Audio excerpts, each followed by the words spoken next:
Hello guys, आज चाहिँ म कोलको बुङ्गो आलु टमाटरको अचारको रेसिपी लिएर आएको छु। यहाँ हेर्नु होला। अब चाहिँ म यसलाई सफा गरेर बोइल गर्छु। यहाँ हेर्नुहोस्, मैले सफा गरिसकेको छु र आलु टमाटर तयार गरिसकेँ र यसलाई म बोइल गर्छु।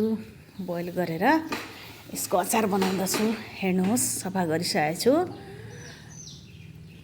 र यो टमाटर पोले र यो चाहिँ ङारी भन्छ, हिदल मासु हो, अकबरे खोर्सानी, यो बोइल गरिसकेको बुङ्गो, कोलको बुङ्गो र आलु हो र म यिनीहरू सबै कुरोहरू मिलाएर म अचार बनाउँदैछु।